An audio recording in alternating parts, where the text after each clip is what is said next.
2016 সালের হলিউডের বিখ্যাত হরর সিনেমা দ্য কনজিউরিং 2 দেখেননি এমন মানুষ হয়তো খুব কমই আছেন। সিনেমার সেই ভয়ঙ্কর বৃদ্ধ বিল উইকিন্স, দেওয়ালে টাঙানো ক্রুশ উল্টে যাওয়া, কিংবা 11 বছরের ছোট্ট মেয়ে জ্যানেটের বাতাসে ভেসে থাকা দৃশ্যগুলি আমাদের মেরুদণ্ড দিয়ে হিমেল স্রোত বইয়ে দিয়েছিল। কিন্তু আপনি কি জানেন, এই সিনেমার প্রতিটি প্রধান ঘটনা কোনো কাল্পনিক গল্প নয়। এটি ছিল ইতিহাসের সবচেয়ে বেশি নথিবদ্ধ এবং বিতর্কিত একটি সত্য ঘটনা, দ্য এনফিল্ড পোল্টারজিস্ট। আজ থেকে প্রায় 50 বছর আগে লন্ডনের এক সাধারণ মধ্যবিত্ত পরিবারে এমন কিছু ঘটেছিল যা বিজ্ঞান, পুলিশ এবং বড় বড় গবেষকদের বুদ্ধি গুলিয়ে দিয়েছিল। টানা 18 মাস ধরে একটি পুরো পরিবারকে নরক যন্ত্রণা ভোগ করতে হয়েছিল। ক্যামেরা, অডিও রেকর্ডার, এমনকি খোদ পুলিশ অফিসারের চোখের সামনে ঘটেছিল এমন কিছু অলৌকিক কাণ্ড যার উত্তর আজও আধুনিক বিজ্ঞানের কাছে নেই। আজ আমরা জানব এনফিল্ড পোল্টারজিস্টের সেই হাড় হিম করা আসল ডার্ক স্টোরি। ঘটনার সূত্রপাত 1977 সালের আগস্ট মাসে। উত্তর লন্ডনের এনফিল্ড এলাকার 284 গ্রিন স্ট্রিটের একটি সরকারি কাউন্সিল হাউসে সপরিবারে থাকতে আসেন পেগি হডসন। পেগি ছিলেন একজন ডিভোর্সড সিঙ্গেল মাদার। তার 4 সন্তানকে নিয়ে তিনি ওই বাড়িতে থাকতেন। 13 বছরের মার্গারেট, 11 বছরের জ্যানেট, 10 বছরের জনি এবং 7 বছরের বিলি। খুব সাধারণ আর শান্ত একটা পরিবার ছিল এটি। কিন্তু 31শে আগস্টের সেই অভিশপ্ত রাতে সব কিছু চিরতরে বদলে গেল।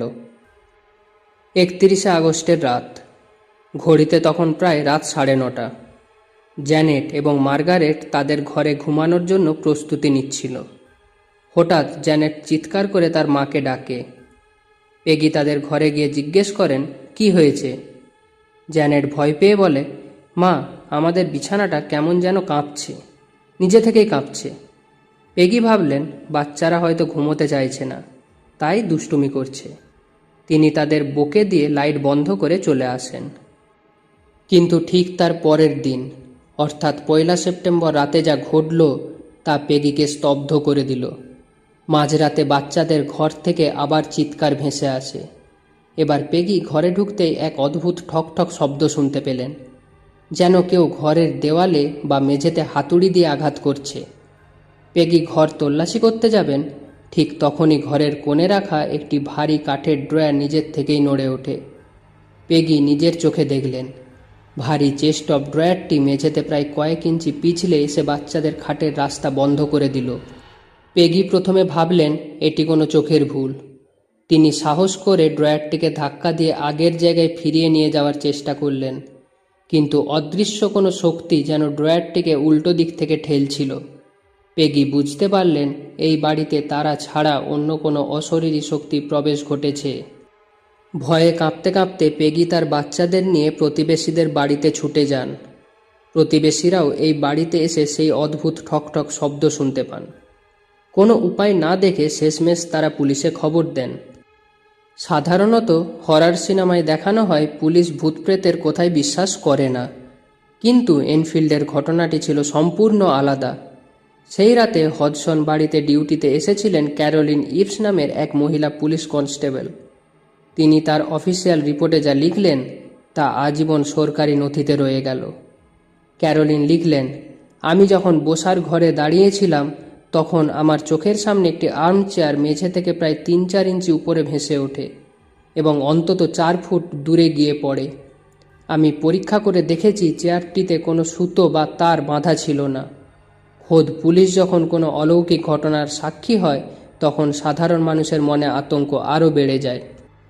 পুলিশ স্বীকার করে নিল যে এই ঘটনার সমাধান করা তাদের আইনি এখতিয়ারের বাইরে।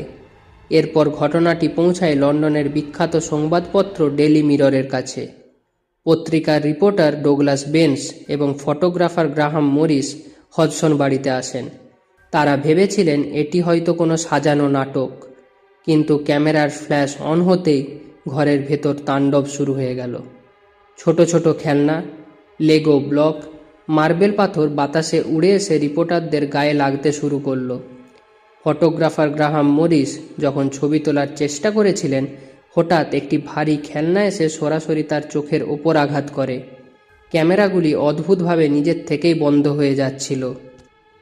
খবরের কাগজে এই ঘটনা প্রকাশিত হতেই পুরো যুক্তরাজ্যে তোলপাড় সৃষ্টি হয়। এবার এই ঘটনার বৈজ্ঞানিক ও প্যারানর্মাল তদন্তের জন্য এগিয়ে আসে সোসাইটি ফর সাইকিক্যাল রিসার্চ বা এসপিআর। তারা এই কেসের দায়িত্ব দেন দুই অভিজ্ঞ গবেষক, মরিস গ্রোস এবং গাই লিওন প্লেফেয়ারকে। তারা শুধু কয়েক ঘন্টার জন্য আসেননি, তারা জ্যানেটদের বাড়িতে দিনের পর দিন, রাতের পর রাত কাটিয়েছেন। মরিস গ্রোস যখন বাড়িতে আসেন তখন পোল্টারজিস্ট বা সেই দুষ্টু আত্মার শক্তি যেন আরও বেড়ে যায়। পোল্টারজিস্ট শব্দের অর্থ হলো নয়েজি স্পিরিট, বা এমন এক আত্মা যা শব্দ এবং জিনিসপত্র ভাঙচুর করে নিজের উপস্থিতি জানান দেয়। এই তদন্ত চলাকালীনই ক্যামেরায় বন্দী হয় ইতিহাসের সবচেয়ে বিতর্কিত কিছু ছবি। 11 বছরের ছোট্ট মেয়ে জ্যানেট। গবেষকরা জ্যানেটের ঘরে মোশন ট্রিগার্ড ক্যামেরা বসিয়েছিলেন, যা কোনো নড়াচড়া হলেই স্বয়ংক্রিয়ভাবে ছবি তুলবে। সেই ক্যামেরায় দেখা যায় জ্যানেট খাট থেকে সোজা বাতাসে শূন্যে ছুঁড়ে পড়ে যাচ্ছে। কোনো কোনো ছবিতে তাকে খাটের থেকে কয়েক ফুট ওপরে সমান্তরালভাবে ভেসে থাকতে দেখা যায়। প্রত্যক্ষদর্শীদের দাবি অনুযায়ী জ্যানেটকে অদৃশ্য কোনো শক্তি ঘরের দেওয়ালে আছাড় মারত, খাট থেকে টেনে মেঝেতে ফেলে দিত। অনেক সময় ঘরের ভেতরের সোফা, কুশন নিজের থেকে সিলিংয়ে গিয়ে ধাক্কা খেত। গবেষক মরিস গ্রোস তার ডায়েরিতে লিখেছেন, তিনি নিজের কানে ঘরের বন্ধ আলমারি থেকে অদ্ভুত ফিসফিসানি শব্দ শুনতেন। তবে এনফিল্ডের ইতিহাসের সবচেয়ে ভয়ঙ্কর অধ্যায়টি শুরু হয় 1977 সালের ডিসেম্বর মাসে। 11 বছরের জ্যানেটের আচরণ হঠাৎ করেই বদলে যেতে থাকে। সে প্রায়ই ট্রান্স বা এক ধরনের ঘোরের মধ্যে চলে যেত।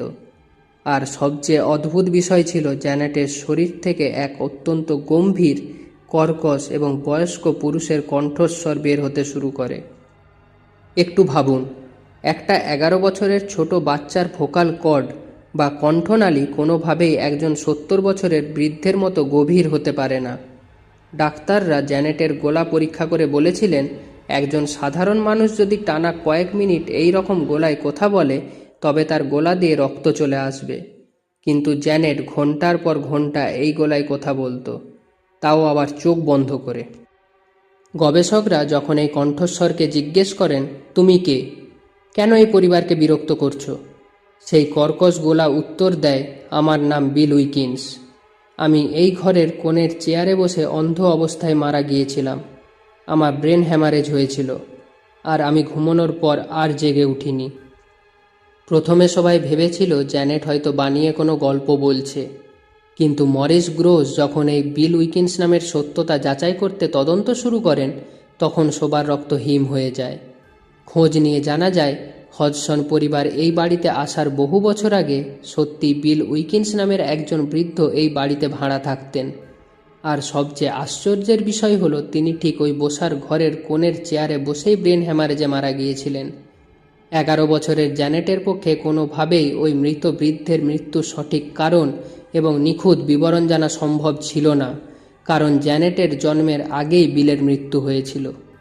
ঠিক সেই সময়ই লন্ডনে পা রাখেন আমেরিকার বিখ্যাত ডেমোনোলজিস্ট দম্পতি এড এবং লরেন ওয়ারেন।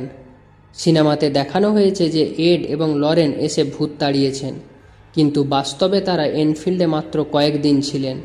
লরেন ওয়ারেন দাবি করেছিলেন যে তিনি জ্যানেটের চারপাশে এক বিশাল কালো নেতিবাচক শক্তির বলয় দেখতে পেয়েছিলেন। তবে ব্রিটিশ গবেষকরা ওয়ারেন দম্পতির অতিনাটকীয়তা পছন্দ করেননি, তাই তারা এই কেস থেকে দ্রুত সরে যান। বিজ্ঞান কি এই ঘটনা মেনে নিয়েছিল? একদমই না। 1978 সালের দিকে কিছু সমালোচক এবং অন্য গবেষকেরা দাবি করেন যে হডসন বোনেরা সবাইকে বোকা বানাচ্ছে। একবার একটি গোপন ক্যামেরায় ধরা পড়ে যে জ্যানেট এবং মার্গারেট গবেষকদের আড়ালে নিজে থেকেই কিছু চামচ মাখা করছে এবং খাট থেকে ইচ্ছে করেই লাফ দিচ্ছে। এই জালিয়াতি ধরা পড়ার পর পুরো ঘটনাটি প্রশ্নের মুখে পড়ে। অনেকেই বলতে শুরু করেন এটি স্রেফ বাচ্চাদের সস্তা জনপ্রিয়তার নাটক। পরবর্তীকালে প্রাপ্তবয়স্ক হওয়ার পর জ্যানেট একটি সাক্ষাৎকারে এই জালিয়াতির আসল সত্যটি তুলে ধরেন। তিনি বলেন, আমাদের উপর প্রতিনিয়ত প্রেসার দেওয়া হচ্ছিল যে ক্যামেরার সামনে কিছু করে দেখাতে। তাই আমরা মাত্র 2% থেকে 5% ঘটনা নিজেদের মতো করে বানিয়ে নিয়েছিলাম, যাতে গবেষকরা বাড়ি ছেড়ে চলে না যান। কিন্তু বাকি 95%, সেই ভারী ড্রয়ার নড়ে যাওয়া, বিল উইকেন্সের কণ্ঠস্বর, বাতাসে ভেসে থাকা, এগুলো সম্পূর্ণ সত্যি ছিল। এগুলো আমরা কখনোই একা করতে পারতাম না। 1979 সালের শেষের দিকে এক চার্চের যাজক বা প্রিস্ট হডসন বাড়িতে আসেন এবং কিছু ধর্মীয় আচার অনুষ্ঠান পালন করেন। এরপর অলৌকিক ঘটনাগুলি ধীরে ধীরে কমে আসে এবং একসময় সম্পূর্ণ বন্ধ হয়ে যায়। পেগি হডসন 2003 সালে তার মৃত্যুর আগে পর্যন্ত এই বাড়িতেই বাস করেছিলেন। মজার ব্যাপার হলো, পেগি হডসনও ঠিক এই বসার ঘরের চেয়ারে বসেই শেষ নিঃশ্বাস ত্যাগ করেন, যেখানে বিল উইকিন্স মারা গিয়েছিলেন। আজও এনফিল্ডে 284 গ্রিন স্ট্রিটের সেই বাড়িটি সেখানেই আছে। বর্তমান বাসিন্দারা সেখানেই শান্তিতে আছেন। তবে অনেক প্যারানর্মাল উৎসাহী দাবি করেন, আজও মাঝরাতে ওই বাড়ির পাশ দিয়ে যাওয়ার সময় এক অদ্ভুত ঠকঠক শব্দ শোনা যায়। বিজ্ঞান একে বলে মাস হিস্টেরিয়া বা বাচ্চাদের মনস্তাত্ত্বিক জালিয়াতি, আর প্যারানর্মাল গবেষকদের কাছে এটি ইতিহাসের সবচেয়ে বড় অলৌকিক সত্য। আপনার কি মনে হয়, জ্যানেট কি সত্যিই কোনো অতৃপ্ত আত্মার শিকার হয়েছিল, নাকি এটি ছিল ইতিহাসের সবচেয়ে বড় নাটক? কমেন্ট করে অবশ্যই আপনার মতামত জানান। ভিডিওটি ভালো লাগলে লাইক করুন, বন্ধুদের সাথে শেয়ার করুন, আর এই রকম হাড় হিম করা সত্য ঘটনার নিয়মিত আপডেট পেতে চ্যানেলটি সাবস্ক্রাইব করতে ভুলবেন না। দেখা হচ্ছে পরের ভিডিওতে। ধন্যবাদ।